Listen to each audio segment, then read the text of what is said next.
நீங்கள் பார்த்துக் கொண்டிருப்பது உங்கள் விஜய்.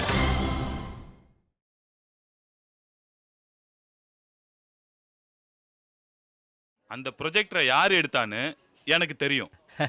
யார் எடுத்தது? அப்படி கேளு. எவன் தலை சுடுதோ அவன் தான்.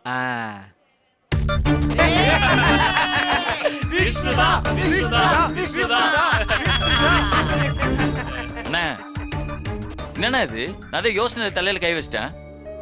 என்ன விளையாட்டு இது? சின்ன பிள்ளைங்க விளையாட்டுதான்ப்பா. சின்ன வயசுல ஸ்கூல் டெக்னிக் இது.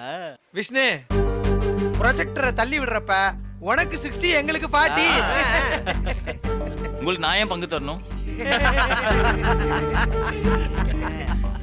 என்னண்ணே வந்ததுல பாக்குறேன் எல்லாம் லூஸ் மெசேஜ் இருக்கீங்க.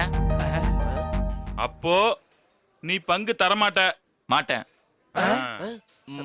அப்போ நீ தான் எடுத்த. விஷ்ணு, நீயே வாயை கொடுத்து சூப்பரா மாட்டிக்கிட்டு எங்களையா குறை சொல்ற? ஒண்ணும் தப்பு இல்ல விஷ்ணு. ஆமா விஷ்ணு, 4 பேர் நல்லா இருக்கணும்னா எது செஞ்சாலும் தப்பு இல்ல.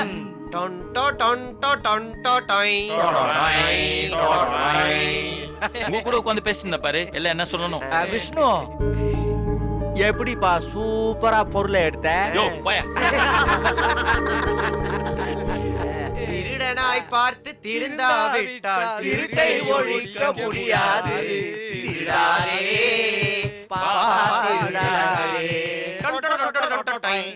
அன்பு பையன் ரியாக்ஷனே தப்பா இருக்கு. ஒருவேளை சார் அவன் எடுத்திருக்கலாம் மாட்டான் சார். அந்த அளவுக்கு இவனுக்கு விவரம்லாம் பத்தாது. ஆனா ஏதோ ஒண்ணு இவனுக்கு தெரிஞ்சிருக்கு. அது என்னன்னு நமக்கு தெரிய மாட்டேங்குது. எப்படி ஒர்க் அவுட் ஆயிரும். கமன்.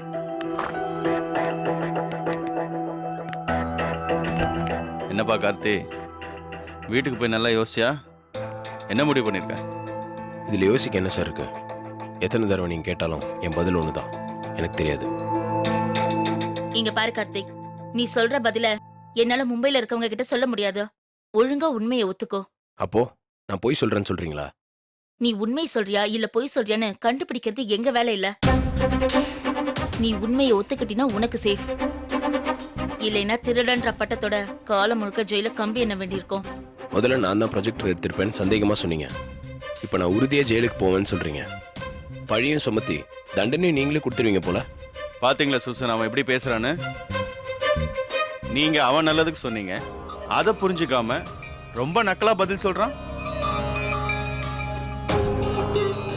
வேற வழியே இல்ல, போலீஸ்க்கு கால் பண்ணி வர சொல்லுங்க. அவங்க வந்து விசாரிச்சாதான் ஒழுங்கான பதில் வரும்னு நினைக்கிறேன்.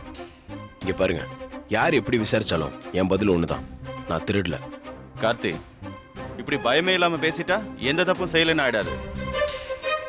காணாம போன ப்ரொஜெக்டருக்கு நீ தான் பொறுப்பு. உன்கிட்ட கொடுத்தது எப்படி தானா திருட்டு போகும்? அத நீ தான் திருடி இருக்கணும். பேசாம திருப்பி கொடுத்துரு. இன்னொரு தடவை நான் திருடி இருப்பேன்னு சொன்னீங்க, அவ்வளவுதான். என்ன கார்த்தி, மிரட்டுறியா? பாத்தீங்களா சூசன், இவன் பண்ண வேலைக்கு இவனை நிக்க வச்சு பேசிட்டு இருக்கோம்ல, அதான் இவ்வளவு திமிரா பேசுறான். விடுங்க டேவிட், இவன்கிட்ட நமக்கு என்ன பேச்சு? ஸ்டேஷன் கால் பண்ணி இவனை கூட்டிட்டு போக சொல்லுங்க. ஆமா சூசன், அவங்க ஸ்டைல்ல விசாரிச்சாதான் இவன் உண்மையை சொல்லுவான்.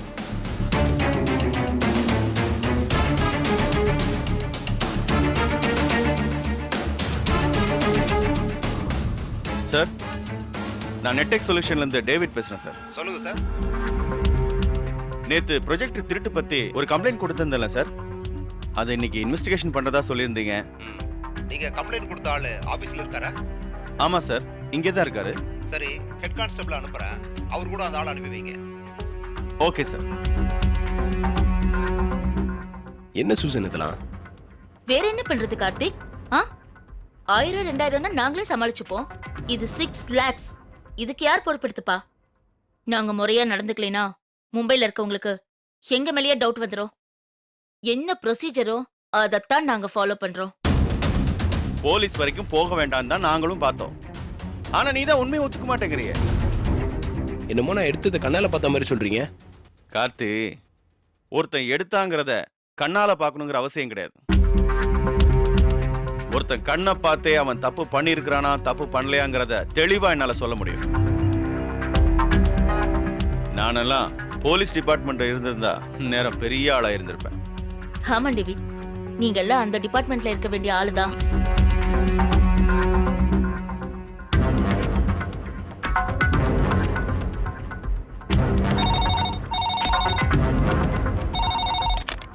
ஹலோ சார், ஆர்ஏ போலீஸ் ஸ்டேஷன்ல இருந்து ஹெட் கான்ஸ்டபிள் வந்திருக்கேன். வெளியே தான் வெயிட் பண்ணிட்டு இருக்கேன். ரிசப்ஷன்ல கண்ட்ரி ஹெட் ரூம் எதுன்னு கேட்டு வாங்க. Okay sir. அதுக்குள்ளேயே போலீஸ் வந்துட்டாங்களா? அவசர போலீஸ்னா சும்மாவா?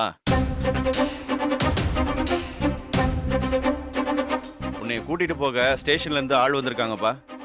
நீ என்கிட்ட பேசுற மாதிரி அவங்க வீட்டுலாம் போய் திமிரா பேசிட்டு இருக்காத. பாட்டா பிரிச்சிருவாங்க. வாங்க sir. Good morning sir. Good morning. நீங்க சொன்னாலும் இவர் தானே சார்? எப்படி சார் இவ்வளோ கரெக்டா சொல்றீங்க? ஆளை பார்க்கும்போதே தெரியுதுல சார். நான் சொல்ல சூசன், ஆளை பார்த்த உடனே எப்படி கெஸ் பண்றாங்க பாருங்க. உங்க பேரண்ட்ஸ் எங்கப்பா இருக்காங்க? பெங்களூர்ல. தேவைப்பட்டா நாங்க அவங்களையும் விசாரிக்க வேண்டியது இருக்கும். அவங்கள எதுக்கு சார் நீங்க விசாரிக்கணும்? ஸ்டேஷனுக்கு வாங்க, இன்ஸ்பெக்டர் ஐயா விளக்கமா சொல்லுவாரு.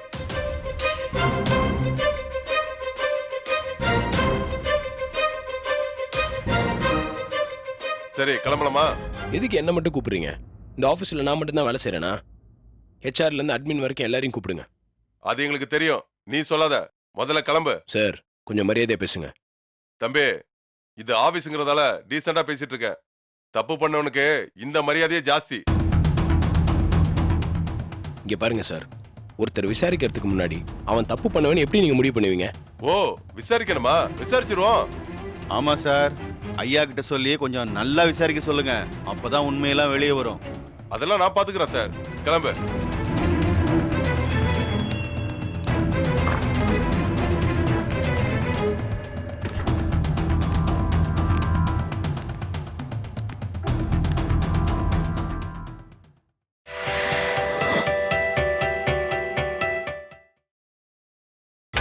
நீங்கள் பார்த்துக் கொண்டிருப்பது உங்கள் விஜய். சார். யோ, யாரையா இவன்? சார், அந்த ஐடி கம்பெனி பையன். அவனா? இவனையெல்லாம் ஏயா இங்க உட்கார வச்சிருக்கீங்க? தூக்கி லாக்கப்ல போட வேண்டியதானே? டேய், எந்திரா. என்னடா பாக்குற? கைய கட்டுறா. சார், கொஞ்சம் மரியாதை பேசுங்க. பண்றதெல்லாம் பண்ணிட்டு துரைக்கு மரியாதை வேற தேவைப்படுதோ? உன் ஐடி திமிரெல்லாம் இங்க காட்டாத. பல்ல தட்டி கையில கொடுத்துருவேன். என்னடா முறைக்கிற? முடியாதுன்னு பாக்குறியா? அப்படிலாம் இல்லை சார்.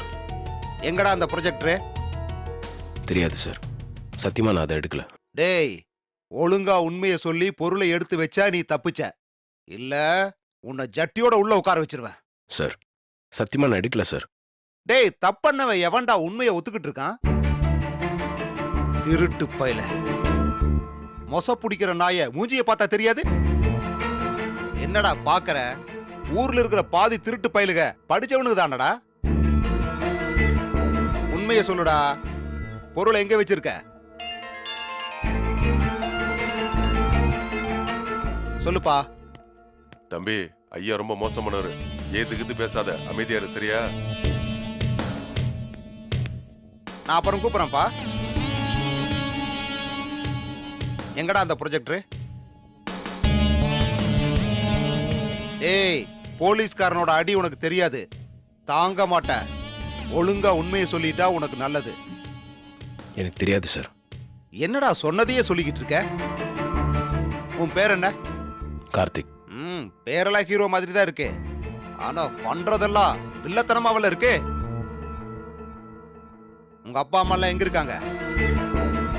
பெங்களூர்ல இருக்காங்க சார். ஓ, அதான் நான் பார்த்தேன். நீ எங்க இருக்க? நீ ஏதாவது திருட்டு பயல்களோட கூட்டமா தங்கி இருக்கியா? இல்ல சார். தனியா தான் இருக்கியா? இல்ல சார், ஒய்ஃபோட இருக்கேன். அதுக்குள்ள கல்யாணம் எல்லாம் ஆயிடுச்சா? ஒழுங்கா வாயை திறந்து பேசல, உன் பொண்டாட்டிய தூக்கி உள்ள உட்கார வச்சிருவேன். ஜாக்கிரதை. சார், ப்ரொஜெக்டரை வித்து பொண்டாட்டிக்கு நகையெல்லாம் வாங்கி கொடுத்துருப்பீல்ல? அப்படிலாம் இல்லை சார். உண்மையை சொல்றா, இல்ல உன் பொண்டாட்டியும் சேர்த்து உள்ள தூக்கி உட்கார வச்சிருவேன். ஹலோ, அதெல்லாம் ஒண்ணும் இல்லைங்க. என்கிட்ட விட்டுட்டீங்கல்ல, அடிக்கிற அடியில உண்மை தானா வந்துருங்க. அப்படியா? ஆ, சரி, வச்சிருங்க. என்னடா உன் ஆபீஸ்ல இருந்து போன் பண்ணி உன்னை தனியா கவனிக்க சொல்றாங்க? நான் கூட உன்னை லேசா தட்டி விசாரிக்கலான்னு தான் பார்த்தேன். உன் ஆபீஸ் ஆளுங்க உன்னை உள்ள தூக்கி போட்டு லாடம் கட்ட சொல்றாங்க. ஒழுங்கா உண்மையை சொல்லிடு, இல்ல ரொம்ப வருத்தப்படுவ. சார், நான் அதை எடுக்கல சார். நீங்களே விசாரிச்சு அதை யார் எடுத்தாங்கன்னு கண்டுபிடிங்க சார். எனக்கு வேற வேலை இல்ல. ஏண்டா திருடி எங்காவது ஒளிச்சு வைப்ப, அதை நாங்க தேடி கண்டுபிடிக்கணுமா? நான் அப்படி சொல்ல சார். இங்க பாரு, இன்னும் 10 நாள் உனக்கு டைம் தரேன். அதுக்குள்ள ப்ரொஜெக்டர் வரணும். அதை யாருகிட்ட வித்தையோ அவன் கையில கால விழுந்தாவது வாங்கிட்டு வந்துரு. சார், அது நிஜமாவே எங்க இருக்குன்னு எனக்கு தெரியாது சார். அதெல்லாம் எனக்கு தெரியாது. ஒண்ணு பொருள் வரணும், இல்ல 6 லட்சம் ரூபாய் கையில வரணும். அப்படி இல்லன்னு வையே, உன் பொண்டாட்டி, பெங்களூர்ல இருக்கிறவங்க அப்பா அம்மா எல்லாரையும் பிடிச்சி உள்ள தூக்கி போட்டுருவேன். இங்க பாரு, இன்ஸ்பெக்டர் அப்படி பேசினாரு இப்படி பேசினாருன்னு நீ எங்கேயாவது வெளியில சொன்னது தெரிஞ்சிச்சு கொன்னுடுவேன். யோ மாணிக்கம் சார், இவங்கிட்ட ஒரு லெட்டர் எழுதி வாங்கிட்டு அனுப்பிடுயா. வாப்பா வா போ போ. வா, இப்படி உட்காரு.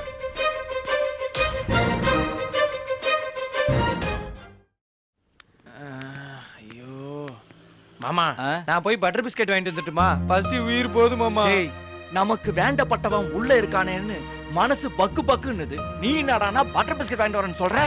யோ, இவ்வளவு பேசுறியா? உனக்கு எம்எல்ஏ எம்பி இப்படி யாராச்சும் தெரியுமா? அப்படி யாரையும் தெரியாதடா. அதை விடியா, ஒரு ஏசி டிசி கூடுதல் டிஜிபின்னு சொல்றாங்களே, அப்படி யாராச்சும் தெரியுமா? ஆஹா, இல்லடா. அப்ப நீ இந்த ஸ்டேஷனுக்குள்ள போய் எதுவுமே செய்ய முடியாது. Correct sir. நான் என்ன பண்ண முடியும்? அப்புறம் எதுக்கு ஓவரா ஃபீல் பண்ற? டேய் கட்ட, நீ போய் அந்த பட்டர் பிஸ்கட் வாங்கிட்டு வா. பசியோட காத்துட்டு இருந்தா என்ன பதக்கமா தர போறாங்க? அடா பாவி, பிஸ்கட்டை வாங்கி வச்சுக்கிட்டு தான் நீ டிஸ்கஷனே போட்டியா? சார், எங்க தாத்தா செத்தப்பவே அவர் தலைமாட்டுல உட்கார்ந்து பர்பி சாப்பிட்டவனா? டேய், தாத்தா தான் செத்து போயிட்டாரே, அவருக்கு என்ன தெரிய போகுதுன்ற தைரியத்துல சாப்பிட்டு இருப்ப நீ. மாமா, ஒருத்தருக்கு நம்மால ஏதாச்சும் பண்ண முடியும்னா நம்ம உயிரையே கொடுக்கலாம், தப்பு இல்ல. யாருக்குமே பிரயோஜனம் இல்லாம இருக்கிறப்போ நம்ம ஃபீல் பண்ணி என்ன ஆகுது? டேய், முதல்ல இந்த பிஸ்கெட்டை சாப்பிடுறா. இந்த பிஸ்கெட்டை சாப்பிடறதுக்காக நீ சொல்ற பிலாசபி என்னால தாங்க முடியல.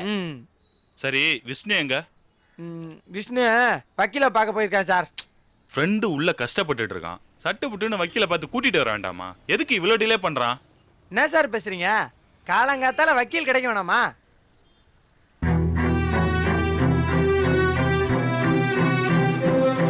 சார், கார்த்திய பாருங்க சார், வதங்கி போய் வரான். இந்த போலீஸ்காரங்க கார்த்தி ஆபீஸ்ல போய் அரெஸ்ட் பண்ணாங்க. நம்ம ஆபீஸ்ல இருக்கிறவங்க சொல்லாமல அவங்க வர போறாங்க. சின்ன சின்ன பிரச்சனையெல்லாம் ஊதி பெருசாக்குறது தானே அவங்க பழக்கமே. இது என்ன புதுசா? பாப்பா கார்த்தி, ஒன்றும் பிரச்சனை இல்லையா? கார்த்தி, என்னப்பா ஆச்சு? ஒன்றும் இல்லைண்ணா. கார்த்தி, என்னப்பா? ஏன்பா அடிச்சிட்டாங்களா? அடிச்சிருந்தா கூட பரவாயில்லண்ணே, ரொம்ப அவமானப்படுத்திட்டாங்க. என்னாச்சு கார்த்தி? ஒரு திருடனை நடத்துற மாதிரி நடத்துறாங்கண்ணே. வாய்க்கு வந்தபடியெல்லாம் அசிங்கமா பேசுறாங்க. கார்த்தி, நீ ஒன்னும் டென்ஷன் ஆகாத. தப்பு பண்றவனும் தப்ப பாக்குறவனும் போலீஸ் ஸ்டேஷன் வராதுக்கு காரணமே இப்படி சப்பையா டீல் பண்ணுவாங்களேன்னு தான். நீ ஒன்னும் கவலைப்படாத. நான் என்னென்ன தப்பு பண்ணேன்? எனக்கு ஏன் இப்படிலாம் நடக்கணும்?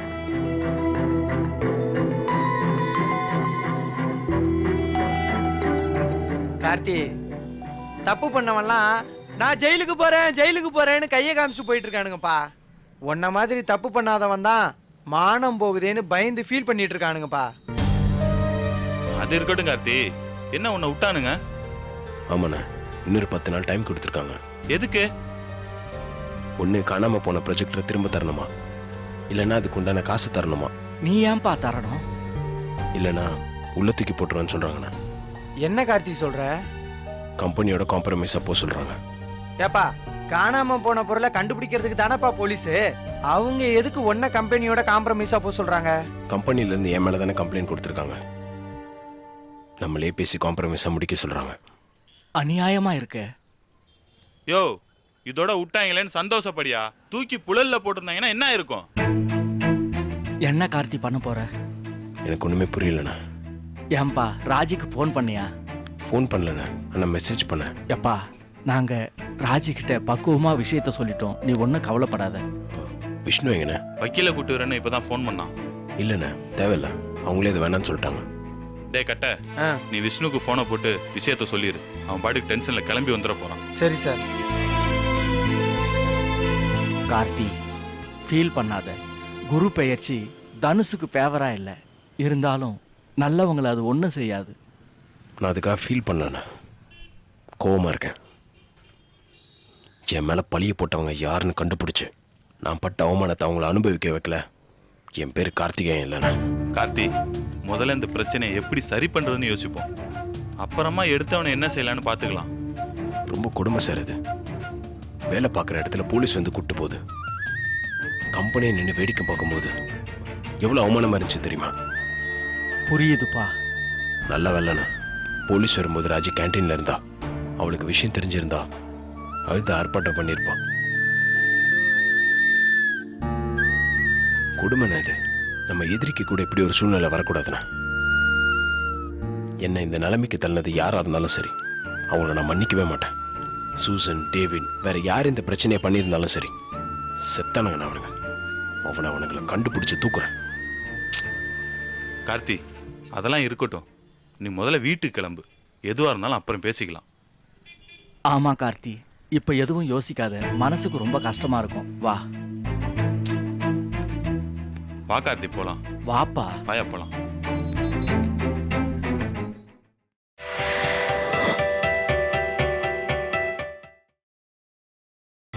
நீங்கள் பார்த்துக் கொண்டிருப்பது உங்கள் விஜய்.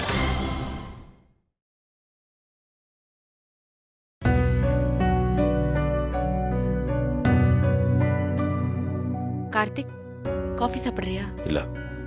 குடி, கொஞ்சம் ரெஃப்ரெஷிங்கா இருக்கும். வேணான்னு சொல்றேன்ல. ஜூஸ் ஏதாவது? சரி, டிஃபன் பண்ணடா? கொஞ்சம் இங்கிருந்து போறியா? கோச்சுக்காத கார்த்திக். உன்னை இப்படி பாக்குறதுக்கு ரொம்ப கஷ்டமா இருக்கு. சரி பண்ணணும்னு தோணுது, ஆனா என்ன பண்ணா சரியாகும்னு தெரியல. எனக்கு கொஞ்ச நேரம் தனியா விடுறியா? காஃபி சாப்பிடு, ஜூஸ் சாப்பிடுன்னு ஓவர் அக்கறை கட்டுற. நான் ரொம்ப வீக்கா ஃபீல் பண்றேன். நடந்ததுக்கு நீ காரணம் கிடையாது. நீ இதுல பண்றதுக்கு எதுவுமே இல்லை. என்னை தனியா விடு.